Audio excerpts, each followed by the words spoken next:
CM Chandrababu ఇవాళ రాత్రి విదేశీ పర్యటనకు వెళ్లనున్నారు. రేపటి నుంచి 3 రోజుల పాటు దుబాయ్, అబుదాబి, యుఏఈలలో పర్యటించనున్నారు.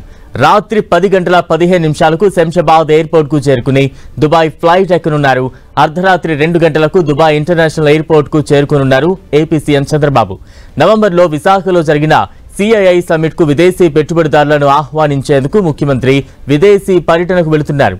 సీఎం చంద్రబాబు తన పర్యటనలో భాగంగా రియల్ ఎస్టేట్స్, భవన నిర్మాణం, లాజిస్టిక్స్ తో పాటు రవాణా, ఫైనాన్స్ సర్వీసెస్, ఇన్నోవేషన్స్ రంగాల్లో పెట్టుబడిదారులకు ఆహ్వానం పలకనున్నారు.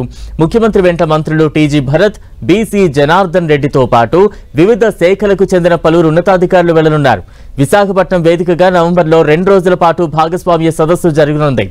భారీ ఎత్తున నిర్వహించే ఈ సదస్సుకు వివిధ దేశాల ప్రతినిధులు, పారిశ్రామికవేత్తలను ఇప్పటికే ఏపీ ప్రభుత్వం ఆహ్వానించింది. మరోవైపు ఏపీ మున్సిపల్ శాఖ మంత్రి నారాయణతో పాటు పలువురు ఉన్నతాధికారులు సైతం దక్షిణ కొరియాలో పర్యటించారు. ఈ పర్యటన సందర్భంగా ఆ దేశ ప్రభుత్వాధికారులతో పాటు పారిశ్రామికవేత్తలతో ఈ బృందం వరుస భేటీలు నిర్వహించింది. ఏపీ సీఎం చంద్రబాబు వచ్చే నెలలోనూ విదేశాల్లో పర్యటించనున్నారు. నవంబర్ 2 నుంచి 5వ తేదీ వరకు ఆయన బ్రిటన్ రాజధాని లండన్ లో పర్యటించబోతున్నారు. ఏపీకి పెట్టుబడులు తేవడమే లక్ష్యంగా ఆయన ఈ పర్యటన చేస్తున్నారు. ఈ పర్యటనలో భాగంగా లండన్ లోని పలువురు పారిశ్రామికవేత్తలతో సీఎం చంద్రబాబు సమావేశం కానున్నారు.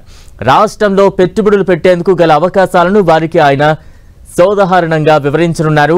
నవంబర్ 14, 15 తేదీలలో విశాఖపట్నం వేదికగా భాగస్వామ్య సదస్సు జరగనుంది. ఈ సదస్సుకు హాజరు కావాలని ఆ పారిశ్రామికవేత్తలను ఏపీ సీఎం చంద్రబాబు ఆహ్వానించనున్నారు.